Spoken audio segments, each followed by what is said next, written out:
کم از کم تو نے ہمیں اتنا تو قابل سمجھا کہ ہم تیری بارگاہ میں امتحان دے سکیں. سب کے لیے امتحان نہیں ہوتا ہے. حضرت ابراہیم نے امتحان دیا ہے, حضرت موسیٰ نے امتحان دیا ہے, حضرت عیسیٰ نے امتحان دیا ہے, پیغمبر نے امتحان دیا ہے, انہوں نے تکلیفیں برداشت کی, امتحان دیا, اس لیے کہ امتحان دینے کے لیے بھی ظرف چاہیے. پروردگار عالم نے سب سے امتحان نہیں لیا ہے, سب سے امتحان نہیں لیا. پروردگار تیرا شکر ہے کہ تو نے ہمیں امتحان کے قابل سمجھا. 35 سال واقع کربلا کے بعد میرا امام زندہ تھا, مسلسل گریا, مسلسل گریا, مسلسل گریا. حتی بعض علماء کہتے ریش مبارک آنسوؤں سے تر ہو جاتی, نہیں, پانی وضو کا مضاف ہو جاتا, اتنے آنسو امام کی آنکھوں سے بہنے لگتے. منہال نے دیکھا کہ امام کی آنکھوں سے آنسو بہ رہے ہیں, قریب گئے, ہمت کی کہ مولا کائنات کو تسلی دے, مولا صبر کیجئے گا, کتنا گریا ہے, کتنا گریا مولا, صبر کیجئے گا, صبر کیجئے گا. تو مولا نے فرمایا منہال تم نے انصاف نہیں کیا, یعقوب کے 12 بیٹے تھے, ایک بیٹا دور ہوا تھا, اتنا گریا کیا کہ آنکھیں سفید ہو گئی. منہال میرے سارا کنبہ دشت کربلا میں شہید, سارے رشتہ دار کربلا میں اپنی جان گنوا بیٹھے. منہال نے کہا مولا آپ ہی تو کہتے ہیں کہ شہادت ہماری میراث ہے, شہادت ہمارے لیے کرامت ہے, مولا پھر گریا کیوں؟ تو امام نے فرمایا شہادت ہماری میراث ہے, کیا اصغر کی شہادت بھی ہمارے لیے میراث ہے؟ اصغر کا کیا قصور تھا, اصغر کی کیا غلطی تھی؟ منہال نے کہا مولا صبر کیجئے, مولا صبر کیجئے. تو کسی سائل نے سوال کیا مولا سب سے زیادہ مصیبت کہاں گزری؟ 2 روایتیں ہیں. امام نے ایک روایت میں فرمایا سب سے زیادہ مصیبت مجھے اس وقت ہوئی جب ظالم سکینہ کے رخسار پر تماچا لگاتا تو میری بہن مڑ کر مجھے دیکھتی, بھیا مجھے بچا لو.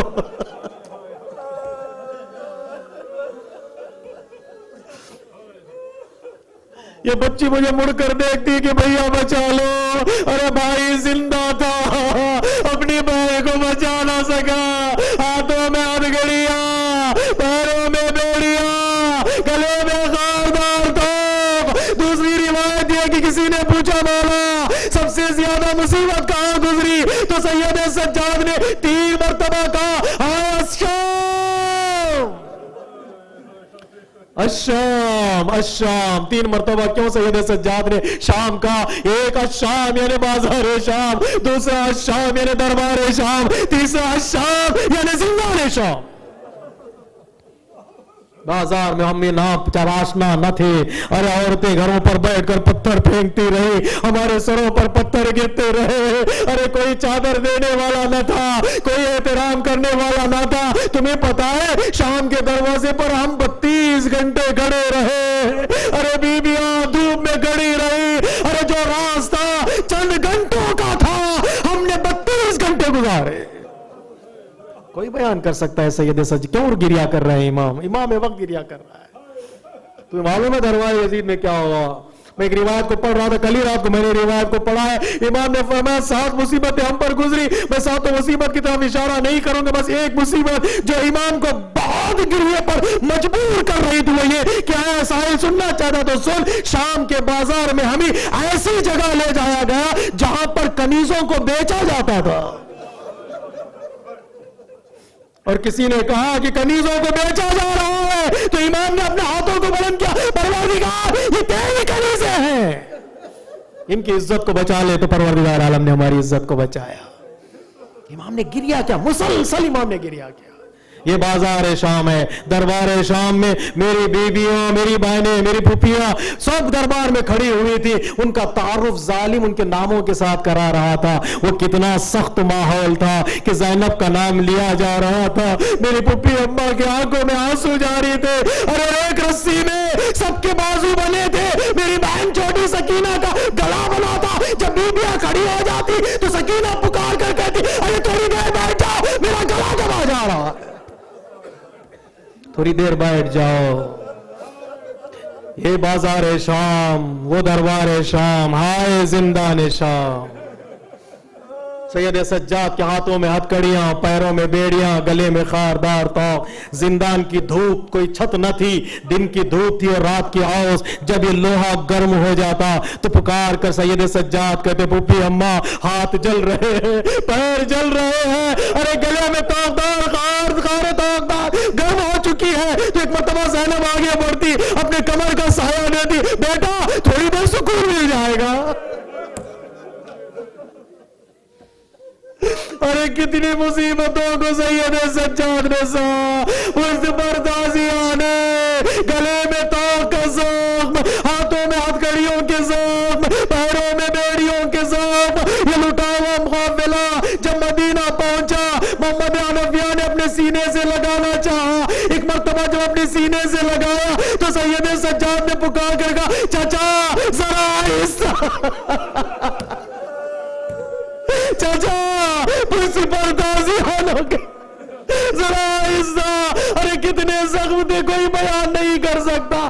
بس روایت یہ کہتی ہے جب پانچویں امام چوتھے امام کو غسل دے رہے تھے، بلند آواز میں گریہ کیا کہ پوچھا مولا کیوں گریہ کیا؟ میں نے پشت پہ دیکھا، ارے گٹے پہ گٹا آ چکا ہے، ارے زخم کیسے ہے؟ ایک مرتبہ پانچویں امام نے فرمایا ایک زخم تازیانوں کے اور دوسری زخم یہ کہ میرا بابا رات کی تاریکی میں اپنی پشت پر روٹیاں لاد کر غریبوں کے گھر پہنچے۔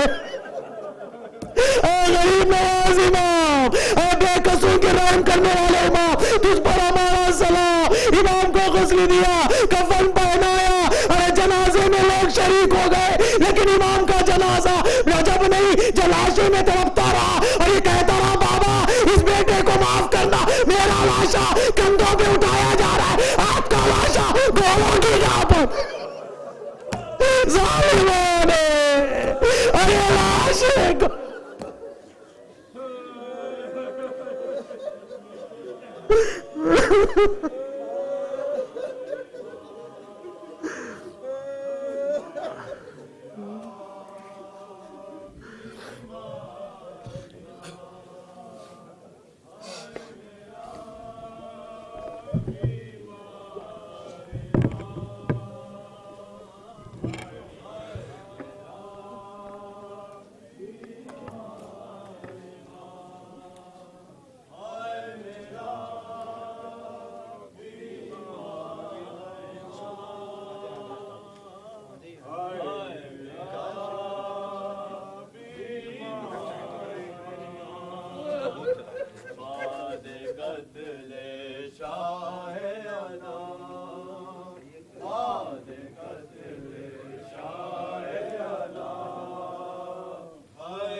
کی وہ شام بعد قتل شاہ علام، خیر غربت کی وہ شام، غش میں پڑا